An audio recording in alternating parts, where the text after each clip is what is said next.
So we bought all the databases. We could then compare those databases with all these anecdotes that we had heard over lunch, dinner, tea, coffee, dessert. And we came up with the most remarkable discovery I've ever in economic discovery I've ever seen in my entire life, which is that between 1996 and 1999, the management of Gazprom had stolen oil and gas reserves equal to the size of Kuwait. Hi, everyone. Welcome to another edition of My Life in Four Trades. Joining me today is Bill Browder, CEO of Hermitage Capital and head of the Global Magnitsky Justice Campaign. Enjoy the conversation. Hi, Bill. Welcome to My Life in Four Trades. Great to see you. Yeah, same here. So before we jump into your trades, and I have a feeling they might be a little out of the ordinary of our normal trades, but before we do that, why don't you tell us a little bit about your background? Where did you grow up, and what were the early years like for you? Well, my trades are going to be out of the ordinary, and my background is out of the ordinary. I come from I grew up in Chicago, born in Princeton, New Jersey, but I come from a very unusual family. My grandfather was the head of the American Communist Party between 1932 and 45. And so when I was going through my teenage rebellion in the 1970s, I was trying to figure out a way of rebelling from this family of communists. And growing my hair long, it grew into an afro. You can't quite tell that now, but strangely, that didn't upset my family. I followed the Grateful Dead around the country for a few months, and also that didn't upset my family. But then I put on a suit and tie and became a capitalist, and that really did upset my family. So became a capitalist. I went to Stanford Business School, graduated in 1989, which was the year that the Berlin Wall came down. And as I was trying to figure out what to do after business school, I had an epiphany one day, which is that if the Berlin Wall has just come down and my grandfather was the biggest communist in America, I'm going to try to become the biggest capitalist in Eastern Europe. And so that's what I set out to do. And I eventually moved to Russia in 1996. I set up an investment fund called the Hermitage Fund, which grew eventually to become the largest investment fund in the country. So I achieved my dream. But in the process, I also encountered some pretty crazy stuff, which I'm sure we'll be talking about today. As a kid, what sort of impression did that sort of, interesting family background leave on you? I mean, you mentioned you were rebellious because you not only had activists, but you also come from a long line of academics as well, don't you? Yeah, so my grandfather was the communist, and my father and his two brothers, they all became mathematicians, so my grandmother was Russian. She was a Jewish intellectual, and there was no higher calling for a Russian Jewish intellectual than for somebody to go into sciences, and within the sciences there was no higher calling than to be a theoretical scientist, and mathematician was the top of the heap, and so they all became mathematicians. My father skipped high school, went to MIT at the age of 14, finished when he was 17, and then went to Princeton and got his PhD in mathematics from Princeton by the time he was 21. And so it was, and so my brother followed in his footsteps, went to the University of Chicago after skipping high school at the age of 14, Phi Beta Kappa in physics by 17. So this was the family I came from. And so you can understand why I had sort of a need to rebel, because, there's no way that, I just was just a normal person. I wasn't doing any of this skipping high school. And so I needed to find some way of distinguishing myself. And so I set out on a completely different path. Your first trade, you call one of your worst, and that's going to Russia in 1992, right after completing your studies in Stanford, instead of going to work at a firm like all of your other friends. So that's definitely going to be hindsight. But take us back to that time. What were you thinking? What did you hope your Russia experience would be? It looked like you were sort of, it was like a gold rush, right? You were going to go find your fortune and define yourself. I moved to Russia in 1996. This was at the point when Russia was just beginning its privatization program. So Russia, before the Berlin Wall came down was part of the Soviet Union. As a Soviet Union, it was a communist country. Everything was owned by the state. The state set the prices, set the salaries. Everyone was equal, et cetera. And the whole thing was bankrupt. It didn't work. Nobody worked. Everyone pretended to work. It was just a terrible, terrible economic experiment that didn't work. And so after the Berlin Wall came down, after the Soviet Union collapsed, and after Russia became an independent country, one of the things that they declared was that they were going to create capitalism. Now, how do you create capitalism? Well, the one thing they did was they decided they were going to give away all state property away effectively for free, one way or another, to the people. And so they embarked on this mass privatization program where they created all sorts of different schemes to supposedly give away everything to the people. What ended up happening was not what they designed. Instead of everybody benefiting, 22 oligarchs ended up controlling like more than 40% of the gross domestic product of Russia, which was highly unfair. It wasn't anything what they envisaged, and it's of course led to all the terrible problems that we have today. But for me, at that time, they controlled 40%, but there were little crumbs falling off the table. And effectively, by giving everything away, the government created a sort of chaotic market situation. But the valuation of the companies that they had put out there, the oil companies and gas companies and electricity companies, was like at a 99.7% discount to the price of comparable companies in the West. And so you could buy, Gazprom or Lukoil at, pennies per barrel of reserves when these companies, if you were to buy the same type of companies, Exxon, BP, whatever, Shell, they would trade at $20 per barrel of reserves. And so it was really truly like the gold rush. And you didn't have to have that much imagination. People sometimes ask me, they say your father was a mathematician. You must have been really good at math. Well, the only math that I had to do was simple division. You divide the market cap of the companies by the number of barrels of oil reserves, and you get up this unbelievable discount. And so then the only question is, will they let you keep it or not? Because if they take it away, it's worth zero. But if they don't take it away, it's probably worth 10, 20, 30, 40 times the amount of money that you invested. And, I didn't have any specific insight, but I just said, probably there's a 50% chance they take it away and we walk away with zero. And there's probably a 50% chance that you make 10, 20, 30, 40 times your money. And I thought that was a pretty good bet. And so I went around and set up this investment fund, and I told my prospective clients, I said, look, take 1% or 0.5% of your money and try this. If it doesn't work, you've lost 0.5% of your money, maybe 1%. If it does work, maybe it turns into 20% of your net worth, which would be meaningful. And that was a compelling argument for a lot of people, and that's what was the basis for my business and my investment fund. So it's very much like prospecting. I mean, it's kind of frontier, right? And you're kind of in the middle of this huge change. What were your initial impressions of Moscow like? I assume you lived in Moscow. When you got there, did you speak Russian? Did it seem like an exciting time? Did you think this is so different from what I'm used to? Like, what did you think? You're very young. I mean, you just out of Stanford, right? Yeah, I mean, I think I moved there when I was like 28 years old.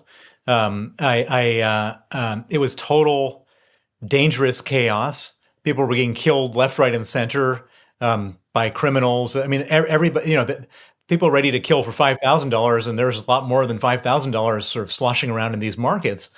But it was also really exciting. I mean, you literally could buy something on a Monday and then have it be worth 5, 10 times on a Friday. And I was not playing with small sums. My fund started with $25 million and grew from there. And so it was really, I mean, just like the gold rush. And the great thing about it was that when I got there, nobody knew anything more than I did about how to invest. It wasn't like there was a bunch of 55-year-old men who had been around for 30 years, sharpening their knives and their skills and having to work your way through some ranks. There's an expression, in the land of the blind, the one-eyed man is king. And, I showed up there and had one eye, and just by being on the ground and being one of the few Westerners who had bothered to show up there and like do the basic math and homework, I had this unbelievable competitive advantage, and so it really was sort of fast forward in terms of life, responsibility, and success at a very young age. Yeah. Did it feel the time is often referred to as, the wild 90s from Russians themselves. Did it feel like that? You talked about it being dangerous, but was there also, after all this time in communism, this sort of, wealth and all of what we think of in the kind of any roaring period for our country? Did it feel like that? It was totally nihilistic. I mean, it was. I mean, there was a very dark side to the whole thing, which is that it was very exciting to be a business person there, but it was also very terrible to look at how this new capitalism was affecting the average Russian, and the life expectancy of a male dropped to like 57 years. Professors had to become taxi drivers, nurses became prostitutes. The art museums sold the paintings right off the walls to anyone who would buy them. It was just nihilistic chaos. No rule of law. No rule of law. No institutions. No police.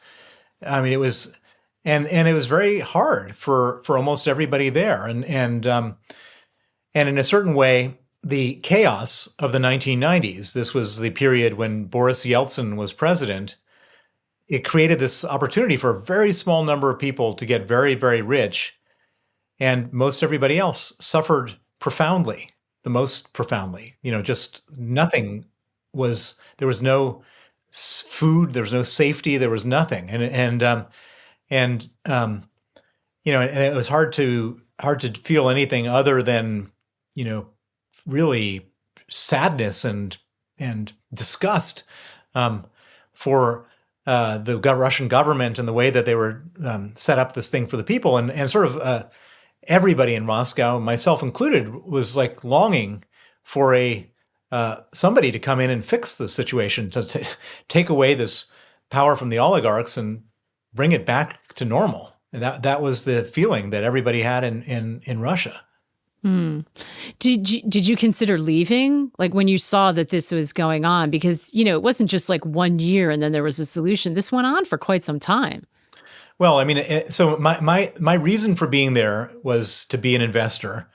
My logic as an investor was that, yes, it's terrible, but if it goes from terrible to bad, then you make a lot of money as an investor. And so, and I thought that Russia was on a trajectory from terrible to bad, and it was. It was, and so it kind of couldn't stay the way it was because it was just too terrible. So it didn't have to become like Sweden or Canada. All it had to do was just go from like Nigeria to Brazil, and my securities would be worth a lot more money, and Russians would probably be a lot happier. And that's what I was there for, and that's what my big bet was.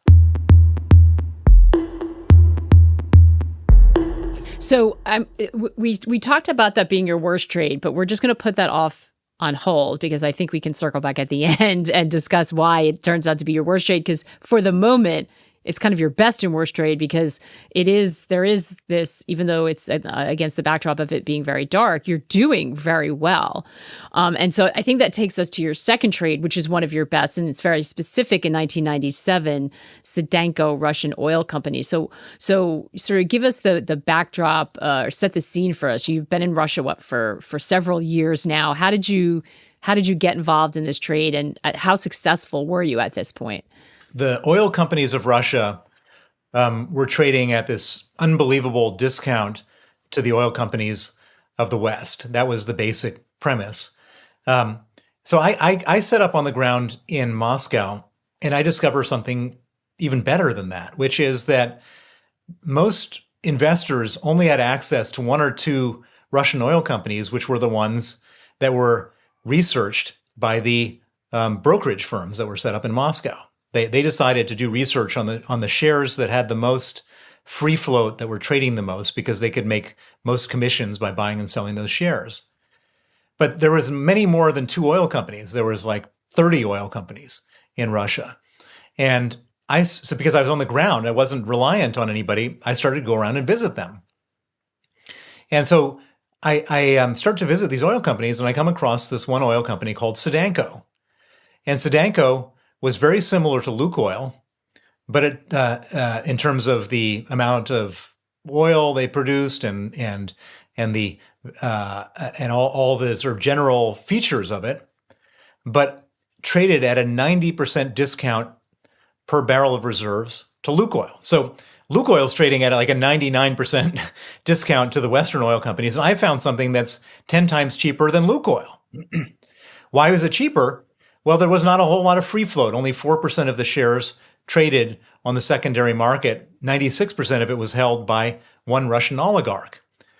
So nobody bothered to do the research. But I said, well, wait a second. This is not that different from Lukoil.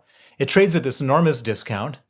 I went and poked around the company as best as I could to see if there was some problem or some like big red flag that made it trade at this discount. And it just didn't make sense. And so I bought Sudanco, and I think I put $11 million of my fund into Sudanco, which was a lot of money for me at the time. And then I started telling everybody about Sudanco, and people said, "Wait a second, So it started to rise in value, and then the most interesting thing happened, which is that BP, British Petroleum, wanted to also invest in Sudanco, and so they negotiated a deal with the majority shareholder, this Russian oligarch, to buy 10% of Sudanco at 10 times the price that I had invested in. And so my $11 million turned into more than $100 million. And this was at the very beginning of my career. This was like almost the very beginning of my fund, at a time when making $100 million was just like, I mean, now you read these numbers, you want on Bloomberg or whatever, and $100 million is not a lot of money. But back then it was just the biggest amount of money ever. And it completely put me on the map financially. I had a 20% profit share of my fund, so I was going to make 20 million of that. My performance of my fund made my fund the best performing fund in the world in 1997. And it was just which is satisfying. Crazy.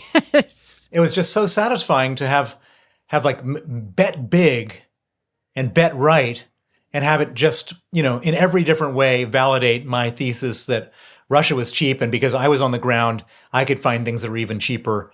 And so I just felt so good, and my investors were so happy with me, and everyone was patting me on the back, and I was, counting my winnings, and it was just all so good.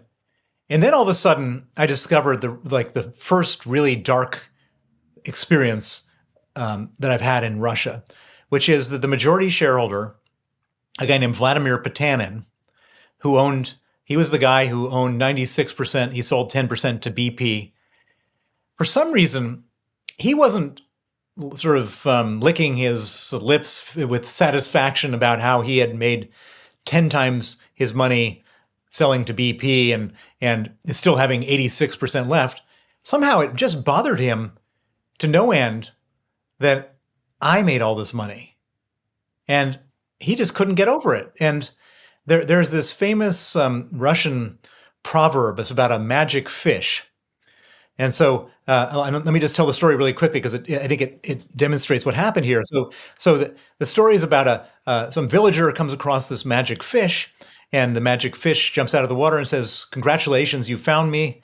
I will give you any wish you desire." And the villager says, "I'm thinking about like maybe a pile of gold, or maybe a castle, or a big ship to sail the high seas."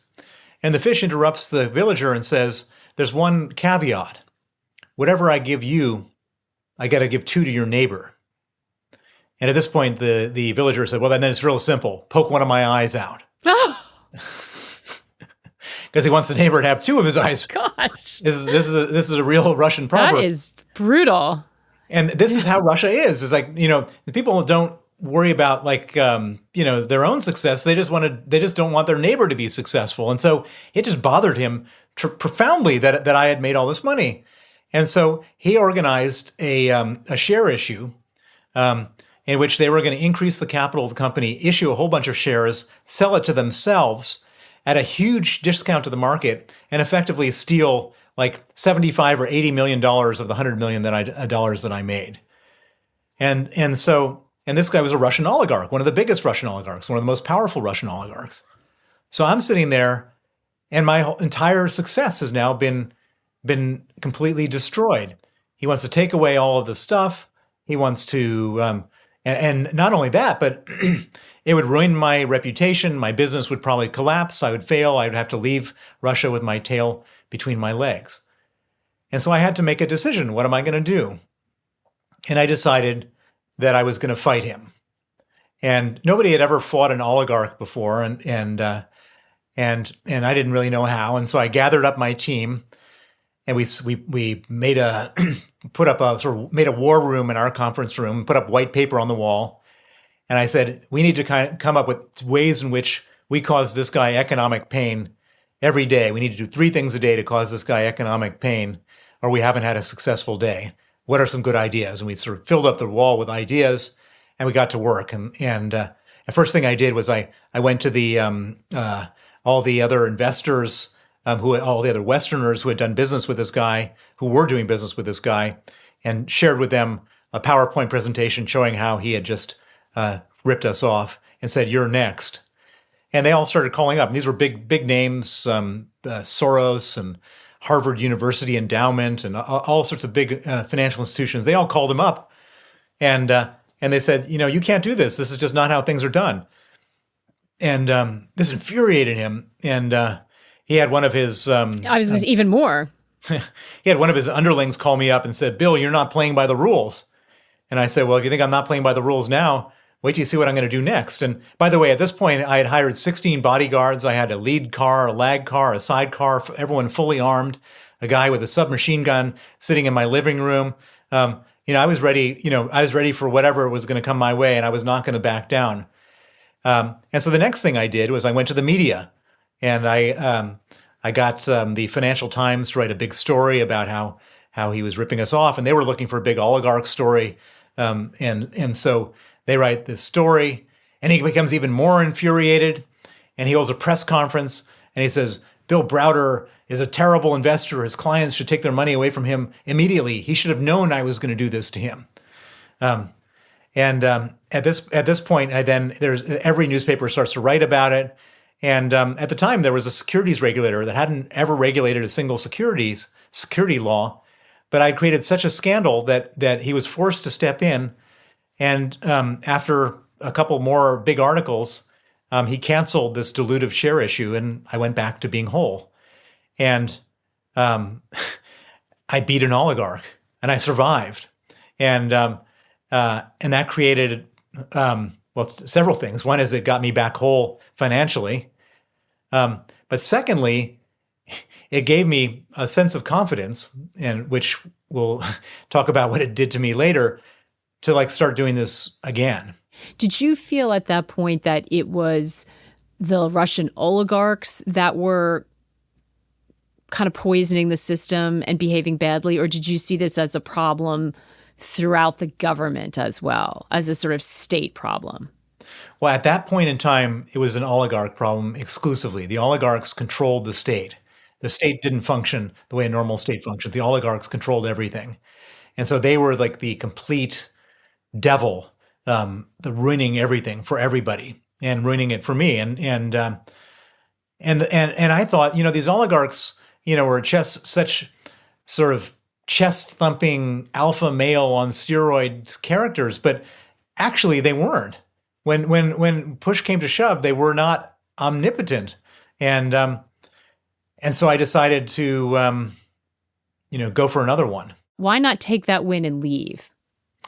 It's like anything else. Once you've tasted the, forbidden fruit, you want more. I thought, if I can beat this one, I can beat another one. And so I I wanted more. I was feeling very kind of powerful and I guess greedy. And so, and I wanted to do something bigger and better and more profitable and more dramatic. So now you're high profile, and your third trade is your best and your worst. It's actually your third and your fourth, because I think it's really a turning point for you, and that is when you took on Gazprom in 2005. So you do it again after Sedenko, and this time your target's Gazprom, presumably a bigger target.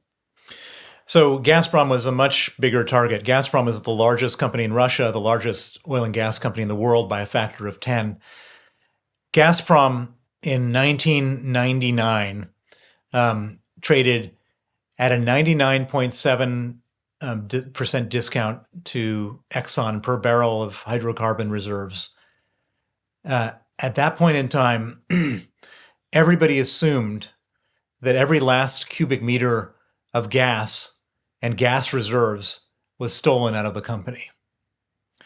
And so I decided to do something which had never been done before, which is a stealing analysis of Gazprom. So how do you do a stealing analysis of a Russian company? You don't go to the management and say, excuse me, sir, can you tell me how much money you're stealing? Because they wouldn't answer that, and they might do some other terrible things. Nor could you go to the investment banks that were set up in Moscow and ask them, because they were so busy trying to get paid work from Gazprom, the last thing they wanted to do was say anything negative. And so I came up with an idea, which was to make a list of all the people I thought might know about the stealing. This included ex-employees, competitors, customers, suppliers, government officials, former government officials, anyone who might have some detailed knowledge of the stealing. And I made a list of these people, and then I sent out invitations to invite them to breakfast, lunch, dinner, tea, coffee, dessert. And I didn't tell them what my agenda was in advance. I just invited them. And interestingly, like of the 40 or 45 people that I sent these invitations out to, like 35 said yes. They were kind of curious. What does this Western guy want to treat me to lunch for? And so I had my first lunch. It was with a small competitor to Gazprom. And we sat down in an Italian restaurant across the street from the Kremlin, across the river from the Kremlin, I should say. And we sat down, and I didn't know what his response was going to be when I opened up and told him what I wanted. But we sat down and ordered, and I said, well, the reason I invited you here is I'm interested in understanding what's being stolen from Gazprom. Can you tell me, do you know? And that was like the moment of truth. Is he going to get up and walk away, or what's he going to do? And instead of getting up and walking away, the guy leans forward and he says, you can't even imagine the kind of stealing that's going on there. And he starts just rattling off scam after scam after scam. And I had a little notebook, and I was writing it all down and turning the page and writing some more and writing some more. And he barely touched his meal. And we're like 2 hours and 20 minutes into it. I had another meeting I had to go to. I had to cut it short. And it turned out that the reason he was so helpful is not because he wanted to be helpful. He was just infuriated that like some small group of people got to steal all that money and he didn't. And so he didn't want them to get away with it. And so he shared with me this information, and everybody else did too. And so I had filled up 2 full notebooks with unbelievable data and sort of stories and anecdotes about all the stealing. So I filled up these notebooks, but the problem is that it was clear there was something gigantic going on at Gazprom, some terrible fraud. But it's hard for me to know what I could do about it, because I couldn't just I couldn't go to the media because it was all hearsay. There was no proof. It was just a bunch of rumors over lunch. I couldn't go to court for the same reason. There was no evidence, and so I sat there feeling like I was sitting on this unbelievable sort of treasure trove of something, but not really knowing what to do with it. And I was frustrated and kind of disappointed and wishing I had some breakthrough. And then about 3 weeks after the last interview, my head of research, a guy named Vadim Kleiner, is driving his car through Moscow, and he gets to a place called Pushkin Square. And Pushkin Square, the traffic snarls up really, really badly. So badly that if you're unlucky, you could be sitting there for an hour. If you're lucky, 15 minutes. And as a result of these traffic jams, these young street urchin kids try to sell things to people who are stuck in their cars. They're selling cigarettes and pirated DVDs and pantyhose and all sorts of things. And this is back before the days of cell phones, where you could look at your phone while you're sitting in traffic. And so some kid comes up to his window and knocks, and he rolls it down and he says, "What do you got?" And the kid said, "Databases." And Vadim looks at him sort of quizzically. "What do you mean databases?" And the kid says, he opens up he has this dirty down parka. He opens it up and he has all these like folders, these translucent folders with these disks in it. And he says, Vadim points towards one of them and says, "What's that?" And the kid says, "The Moscow Registration Chamber database." And this is something that this is the database that shows like the beneficial ownership of all Moscow-based companies, and something we've been looking for. And Vadim said, "Well, how much?" Honestly, this is like crazy. It's insane. And Vadim says, "How much?" And the kid says, $5. So Vadim buys the disc, comes back to the office, and he says, "Guess what? I've just bought the Moscow Registration Chamber database for $5. And I said, "You've been ripped off for sure." And he said, "Let's see." And I should point out, this is well before the days of computer viruses. So we stick this disc in the computer, and sure enough, it's all bells and whistles, Moscow Registration Chamber database. But the best part was when we popped the disk out, there was a phone number on the disk you could call for other databases. And so we called the number and we got the Russian Securities Commission database, the Customs Committee database, all sorts of other databases. And indeed, Vadim did get ripped off because the other databases were only $1.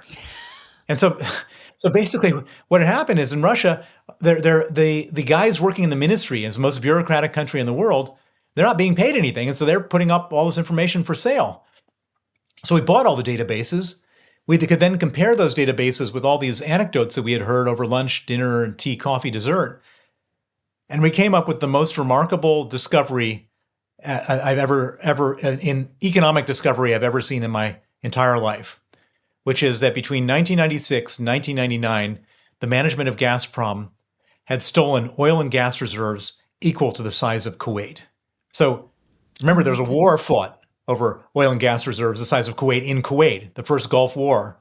And we just discovered a similar type of crime at Gazprom. So that was the first most impressive economic statistic I had ever seen. The second most impressive economic statistic is that Gazprom, the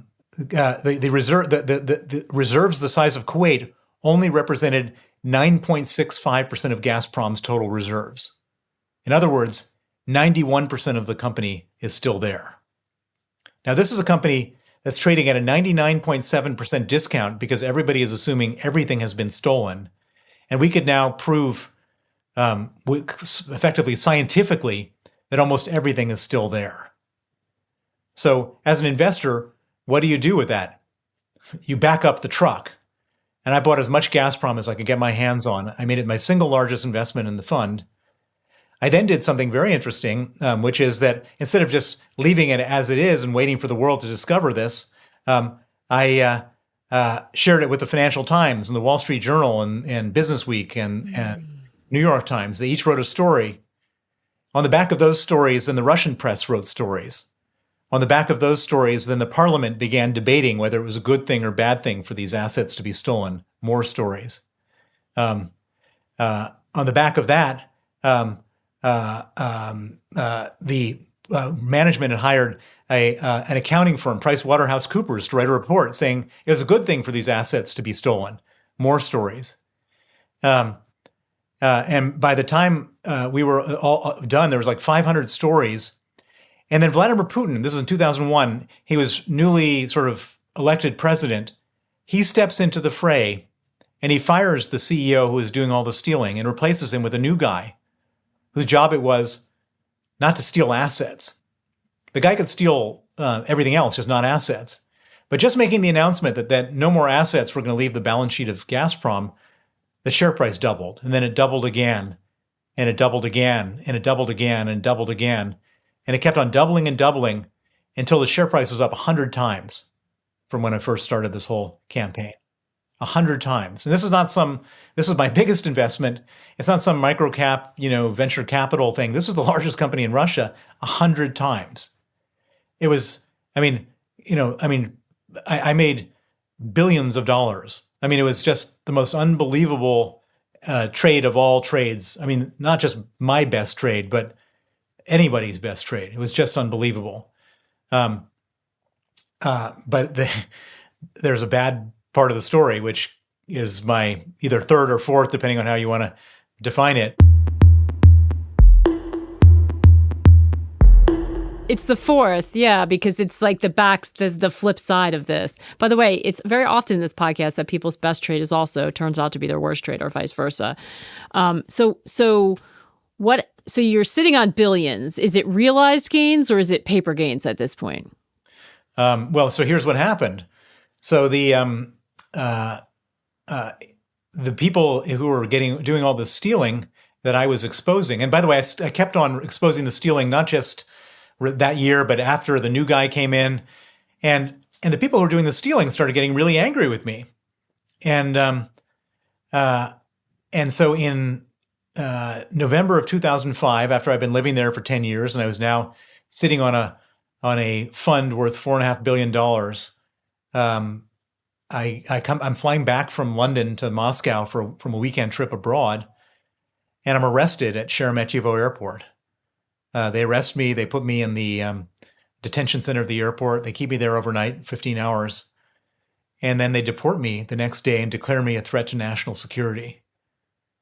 And now it's a pretty terrible thing to be a specialist on Russia and be kicked out of your own country.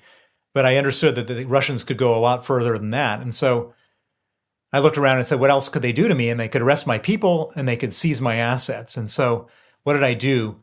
I evacuated my entire staff and their dependents. And then once they were safely out, we quickly and quietly liquidated everything we held in Russia. And so it went from unrealized to realized gains. We got all of our money out and we got it out safely. They didn't get it. So from a financial perspective, this was the best trade and it was a realized trade. But it was the non-financial stuff that happens next, which is where the nightmare is. So 18 months after I was expelled, the police raid my office in Moscow, and they raid the office of an American law firm I use, and they're looking specifically for the stamps, seals, and certificates for our investment holding companies. They find them at the law firm's office. They seize them, and the next thing I know, we no longer own our investment holding companies. They've been transferred to a guy convicted of manslaughter, and now, I was really worried about this, not for financial reasons, but if the police are working with criminals to steal companies, what else are they going to be doing? I think I'd be arrested. I thought I'd be arrested someday when I'm walking through Frankfurt Airport. So I go out and hire the smartest lawyer I know, a young man named Sergei Magnitsky. I ask him to investigate and stop whatever's going on. Sergei goes out, he investigates, and he comes back and he says, I figured out what they were trying to do. First, they were trying to steal your money. They didn't succeed. However, the second part of their scam, they did succeed. And the second part of the scam was when we were selling everything. In that particular year, we declared a profit of $1 billion. And we paid $230 million of capital gains tax to the Russian government. And what Sergei had learned was that the people who stole our companies went back to the tax authorities and they filed an amended tax return, and they said this $230 million was paid in error. And on the 23rd of December, 2007, 2 days before Christmas, they asked for a $230 million tax refund, the largest tax refund in Russian history, and it was approved and paid out the next day. Sergei and I were convinced this was a rogue operation, and that if Putin and the guys at the top knew about this, they would go and stop it and prosecute the bad guys. And so we filed criminal complaints, went to the media, and Sergei testified against the officials involved. But instead of arresting the people who did the scam, the people who Sergei testified against arrested him. They put him in pretrial detention. They tortured him for 358 days. And they murdered him in Russian police custody on November 16, 2009, 13 years ago. So that by far was the worst thing that's ever happened. I mean, everything else was all fun and games, all, whatever problems we had were virtual. But now a guy who was my lawyer, my friend, was murdered in the most horrific way after being tortured for 358 days in prison for basically being my lawyer. And since his murder, I've made it my life's work to go after the people who killed him. And I've given up my life as a fund manager. And I've devoted all of my time, all of my resources, and all of my energy going after the people who killed Sergei to make sure they face justice. And that's led to all sorts of things, including the passage of a piece of legislation called the Magnitsky Act, named after my lawyer, Sergei Magnitsky, which freezes the assets and bans the visas of people who killed him and people who do similar types of crimes. The Magnitsky Act was passed in the United States in 2012, and it now exists in 34 countries, including Canada, the United Kingdom, the European Union, Australia. And we've also gone after the money that they stole, and we've investigated for nearly 13 years the money laundering component. And whenever we find it, we report it to the law enforcement authorities of different countries, and there's now freezing orders in place in a number of countries going after the money. And by looking at all this stuff, by digging into this stuff, we've discovered much bigger crimes than just the crime committed against us. And we really, sort of very unlucky by being victimized. I've now seen the true nature and the exact nature of the Putin regime, which is it's a criminal organization set up to steal money and kill people that stand in the way. And they've done a lot of killing and a lot of stealing since they got started. It's just, I think it's hard for anyone who hears that story, and we've spoken about it before, to wrap your head around the sort of magnitude of that. But for you personally, I know how painful it was to feel responsible. I mean, you can hear it in your voice for what happened. At the time, the way you described you're dealing with the oligarchs, and it was difficult. It was people were stealing. It was chaos. There were criminality. But it sounds like you did not expect this. No. So basically, it went from highly disorganized crime to highly organized crime, organized under the auspices of the president of the country. And nobody is immune from the organized crime that exists in the Putin regime. And it's just truly pernicious, evil, and murderous. And Sergei's story is only unique in one respect, which is that I've been going around the world telling it to anyone who will listen. I've written 2 books about it. I've gone on, hundreds, if not thousands, of news shows and lectures and podcasts telling the story. I've met with government officials and politicians in most every country. Everybody knows his story, but it's not unique. His story is just one of hundreds of thousands of stories of hostage taking, of violence, of death, of torture, to steal money. And the really sad part about it is I've been telling this story, trying to use this story as a way of waking people up to what Putin is really all about. And nobody wanted to really hear it. I mean, yes, they did in the sense they passed the Magnitsky Act, but so many governments just wanted to continue to treat Putin as if he was a normal head of state, to continue to buy gas from Russia, to go to the World Cup, to take Russian investment in deals in the West. And in doing so, and in looking the other way as Putin did this type of crime and many other very much more visible crimes like invading Georgia, taking Crimea, bombing Syria, we basically set the framework and the ground to give him the encouragement, effectively, to do what he's doing in Ukraine right now. And that's the really tragic part of this whole story. But I want to circle back, if we could, to the first trade, the going to Russia, because it didn't make sense when we first started the conversation why that was a bad trade. But Yeah.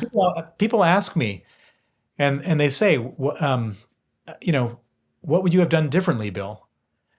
And my answer is that once I got locked into the whole situation in Russia, of seeing the corruption, I wouldn't have stopped fighting the corruption. When we discovered the crime, I wouldn't have not exposed the crime. if when Sergei was killed, I wouldn't have not fought for justice. But the one thing that I would have not done is if I could have done it all over again. When I graduated from Stanford, I could have stayed in California, where who knows? Maybe I'd be much richer right now, and nobody would be trying to kill me, and Sergei Magnitsky would be still alive, and I'd have a pleasant and gentle life dealing with people where the worst thing that happens is you disagree with each other about a marketing plan or something. But instead, Sergei was killed. Other people have been killed as a result of this story. They've tried killing other lawyers that worked for us. They've tried poisoning one of my Russian allies. I mean, it's just the most horrific thing, and I would gladly not have done any of it, not made any of the money, if I could have somehow, have Avoided that. That's the hard question I was going to ask you when you look back at this. Do you think that you were lured by the money? Did you make a deal with the devil because there was so much money involved? I mean, yes, you were flagging corruption, but you were making a lot of money off it. Do you think that blinded you to the danger? No, I think that once I saw the corruption, it wasn't a matter of money or not money. I mean, money was the, it's my responsibility looking after my clients. It was my reason for challenging the corruption was that it was just so horrible. And it was unfair, unjust, and disgusting. And I just couldn't do nothing about it. And that's just who I am. I couldn't sit there and look the other way and effectively looking the other way is supporting it and being part of it. And I just couldn't do that. Or you could have left, right? You were there for a really long time and you had other good trades. You could have left at any point and said, this is too much. Once you get to the place like that, I was looking, I had responsibility for thousands of clients, and I couldn't just leave. I mean, that didn't feel like an option to me. Did you ever meet Putin in person? I've never met him. I've never met him or had any kind of conversation with him, but I think we both know each other well now. He has been chasing me all around the world, trying to have me arrested through Interpol and extradition requests, and he's muttering my name. Still to this day, by the way. Yeah. And he at the Helsinki summit with Trump, he asked Trump to hand me over. His general prosecutor after that said Bill Browder shouldn't sleep peacefully at night. I mean, these are people that are really bad people. You don't really want to be on the other side of, who are furious with me, and they're furious because I went after the thing that they value most, which is their money. And they're ready to kill for money, and have somebody try to take that away from them is just the most unforgivable sin in their minds. And we've seen them reach across into England, into many countries, and there mysterious things have happened. How do you live with that pressure that they're still after you? Well, I've been living with it for almost 13 years now, and you kind of find ways to adjust to it. I mean, I guess some people would have, imploded, but I found a way of I've got to be careful. I have to take precautions in a lot of different ways, but I've also found a way to live with it. And, in a certain way, I look at the Ukrainians right now and I wonder how people can carry on trying to have normal lives in Kiev when a bomb could drop on them at any moment. Everybody just, takes their circumstances and tries to do the best they can. Do you feel like people see Putin the way you do now? I mean, this has been a seminal event, the war in Ukraine. Do you feel like people finally understand the message you've been trying to send? They finally do. Too late, but they do. And I'm not in the wilderness anymore. People used to really not like me. I go to Davos, the World Economic Forum, and Western business people wouldn't invite me to their lunches and dinners because they didn't want to have might mess up plans to make business with Russian oligarchs. Now I think I'm okay. People are happy to see me now because everybody says you were right. You feel vindicated. What do you think happens now? We're seeing developments where Ukraine apparently looks like they're pushing back. There's some reports of, the soldiers retreating from Russia. I mean, it's hard to know what's actually happening on the ground in the fog of war. But What do you make of it? What do you think that means for Putin? Well, I think it's amazing and great, and it's hugely boosting the morale of Ukraine. It's boosting the morale of the West, who we need to continue to support Ukraine. It's hurting the morale dramatically of Russians.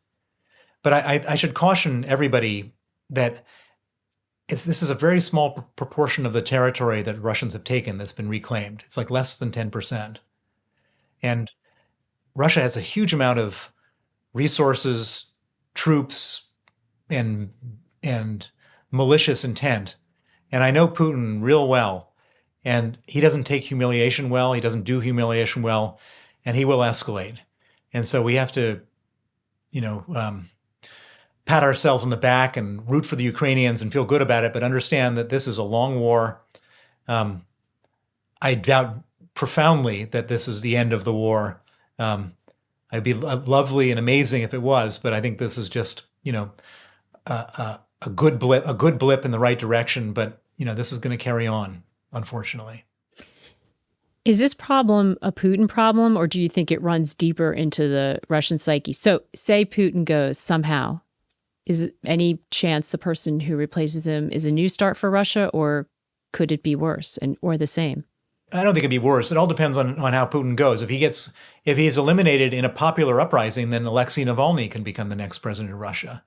If he were to die in his sleep or get taken out in a palace coup, then it could just be another guy just like Putin.